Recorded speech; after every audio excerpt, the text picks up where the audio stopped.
جی ٹھیک ہے.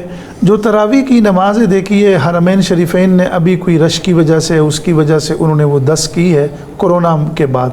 اس سے پہلے دونوں حرمین میں یعنی جہاں سے اسلام پھیلا ہے ایک شخص کسی آدمی کے بارے میں تحقیق کرتا ہو نا تو عائشہ جی وہ اس شخص کے ملک میں جائے گا, وہ اس کے اسکول میں جائے گا, اس کے تلامذہ شاگردوں سے ملے گا, اساتذہ سے ہم عصر. تو اسلام بھی مدینہ منورہ سے ہی پھیلا, مکہ مکرمہ سے ہی پھیلا, وہاں 20-20 رکعت تراویح ہے. اور اب انہوں نے یہ 10 جو کیا ہے اگر کم پڑھی جائے جی یہ بھی سوال دیکھیے اگر, لیکن یہ ہے کہ کوشش یہ کی جائے کہ تراویح جو ہے وہ جو 20 ہے تو اس کو آپ 20 ہی پڑھ لیں, اس کو تو بہت افضل ہے. لیکن کم اگر آپ پڑھ لیں تو یقین اللہ اجر تو دے گا, لیکن وہ اس کا انکار نہیں ہے. لیکن اور ایک انہوں نے یہ بھی فرمایا کہ صبح وطر جو ہے, وطر کا جو تعلق ہے وہ نماز عشاء کے ساتھ ہے, تو وہ صبح کی نماز کے وقت داخل ہونے سے پہلے آپ وطر پڑھ سکتی ہے. آپ صلی اللہ علیہ وسلم نے عمر بھر وطر صبح کے وقت میں ہی پڑھی ہے. ہم لوگ جو وطر شروع میں پڑھتے ہیں وہ صرف اس لیے پڑھتے ہیں کہ ہمیں امید نہیں ہے جاگنے کی, اور ایک آپ نے فجر, تو فجر کی نماز تو اپنے وقت پر ہی پڑھی جائے گی. جی اگلا سوال.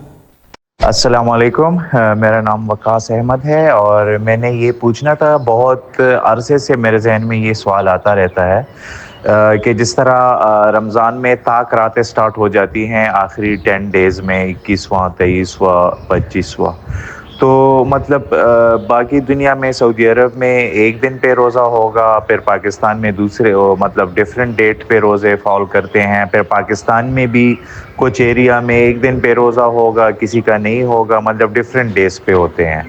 تو اس میں مطلب کن کا پھر روزہ صحیح ہوگا, اور اگر طاق راتیں لوگ لیلۃ القدر کی تلاش میں جاگتے ہیں تو کن کی رات صحیح ہوگی, کس کا روزہ ٹھیک ہوگا, تو یہ کنفیوژن نہیں بن جاتی؟ کیونکہ فار ایگزامپل اگر طاق رات میں لوگ اٹھ کے عبادت کرتے ہیں تو دوسری جگہ پہ تو وہ طاق رات ہے ہی نہیں, تو کس کا ٹھیک ہوگا؟ پھر جب ہم چاند رات دیکھتے ہیں تو کس کا مطلب ٹھیک ہوتا ہے, کس کا غلط ہوتا ہے؟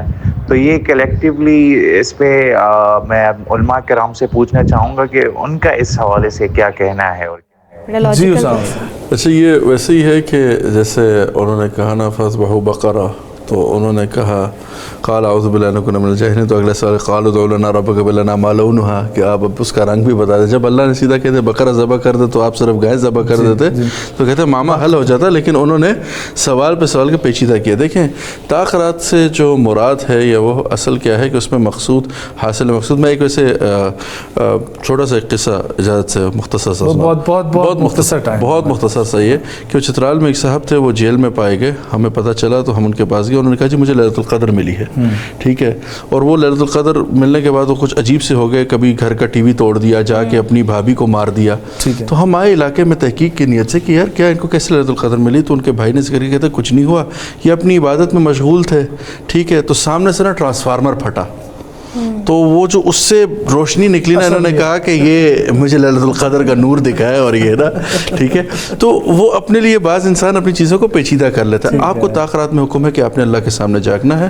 یہ جو راتوں کا فرق ہے اس میں کچھ بھی نہیں. البتہ علماء یہ بات ضرور کرتے ہیں کہ آخری 10 دن میں سے چاہے وہ جفت دن ہو یا طاق رات, تو دونوں ضائع نہ کی جائے, ٹھیک ہے. وہ اسی اعتبار سے کہتے ہیں اچھا جو فرق ہے وقت کا اس کا, لیکن آپ کے لیے مقصود یہ ہے کہ جو آپ جس رمضان میں چل رہے ہیں اپنی طاق راتوں کا حساب رکھتے عمل کرتے جائے. اجر اللہ کے یہاں ہے, ليلۃ القدر اللہ کے ہی قدرت میں ہے, وہ جس دن کرے وہ آپ طاق راتیں ضائع نہ کریں.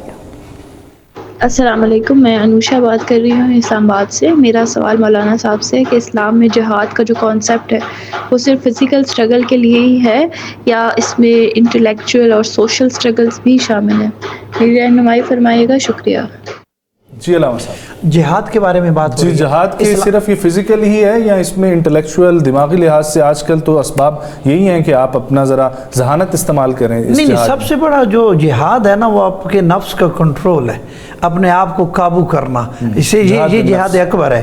تلوار کے ساتھ جو جہاد کرنا یہ دوسرا درجہ ہے, اپنے نفس کے ساتھ جو جہاد کرنا ہے یہ پہلا درجہ ہے. لہذا آپ نے تقوی کے ذریعے آپ نے عبادت کے ذریعے اور رمضان کی روحانیت کے ذریعے اپنے وجود پہ کنٹرول کرنا ہے، اور اگر آپ نے اپنے نفس کو کنٹرول کر لیا گویا آپ نے جہاد اکبر کو سر انجام دے دیا، وگرنہ جہاد واجب ہے۔ اور ہمارے فقہ کے اندر، فقہ جعفریہ کے اندر اس وقت تک جہاد واجب نہیں ہے جب تک کہ امام حکم نہ دے۔ تو لہذا یہ ہے کہ ابھی تو جہاد مرجع بھی حکم اس لیے نہیں دے، فتویٰ نہیں دیتے کہ آپ جہاد کریں، آپ پہ جہاد واجب ہے، کیونکہ امام موجود نہیں ہے، امام پردہ غیبت میں ہے۔ تو لہذا یہ ہے وہ تو ابھی فی الحال علماء و فقہاء کے نزدیک ساکت ہے۔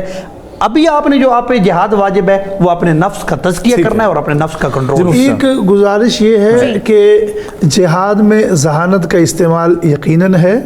آپ صلی اللہ علیہ وسلم کی خود روایت ہے الحرب خدعۃ، اور یہ خدعۃ یہ دو طریقے سے یہ لفظ حدیث میں یوز ہوا ہے کہ لڑائی جو ہے وہ ایک دھوکے کا نام ہے۔ یعنی دھوکے کا مفہوم یہ ہے کہ آپ دشمن کو یہ کہہ سکتے ہیں کہ اس وقت میرے پاس پیچھے جو ہے وہ 10,000 کا لشکر ہے، بے شک پیچھے جو ہے وہ 2 بندے کیوں نہ ہو۔ آپ جہاد میں ذہانت کو یوز بھی کر سکتے ہیں، اور ذہانت کے ساتھ ساتھ پھر بقیہ جو ہے۔ ٹھیک ہو گیا جی۔ اگلا کالر سنوائیے جی۔ السلام علیکم، میرا نام تہذیب ہے، میرا تعلق جو ہے کراچی سے۔ مولانا صاحب سے میرا سوال ہے کہ اگر کوئی مسلم ایسی جگہ رہتا ہو جہاں پہ حلال اور حرام پر چلنا مشکل ہو جاتا ہو، تو اسلام میں سب سے پہلے کن چیزوں کو پریورٹیز دینی چاہیے؟ اس سلسلے میں رہنمائی فرمائیے گا، شکریہ۔ جی صاحبہ، تو جیسے ہم نے پیچھے بھی ایک پروگرام میں اس طرح کا سوال آیا تو بات کی کہ جب انسان کے لیے کوئی جگہ قدر مشکل ہو جائے جہاں وہ شریعت کی امور پر پابندی نہ کر سکے تو پہلے اس کی قدرت ہجرت یہاں، لیکن اگر اس پہ ضعف ہے، وہ حالت ہے، تو جس قدرے اس سے بچ سکے تو اپنے بچنے کی کوشش کرنی چاہیے، لیکن اس میں ضعف بالکل مطلب واضح فزیکل ضعف ہو، اور اس میں جیسے کہتے ہیں سائیکولوجیکل ضعف، جس کو ڈاکٹر بیماری ڈکلیئر کرتے ہوں، ٹھیک ہے، جس کو ڈاکٹر ڈکلیئر کرتے ہیں کہ ہاں یہ ایسی کنڈیشن میں نہیں ہے کہ اب یہ موو نہیں کر سکتا، تو وہ کنسیڈریبل ہوگی۔ اگر ایسی سچویشن پیدا ہو جائے تو اور اس میں ایک اور کیفیت ہے کہ اگر آپ کے ارد گرد مسلمان ہیں تو آپ کی ذمہ داری اور بڑھ جاتی ہے کہ ان کو تأمرون بالمعروف وتنہون عن المنکر، آپ نے اس کی طرف بڑھنا ہے، تو آپ نے اس کو پریورٹائز کر لینا۔ ٹھیک، اگلا کالر سنوا۔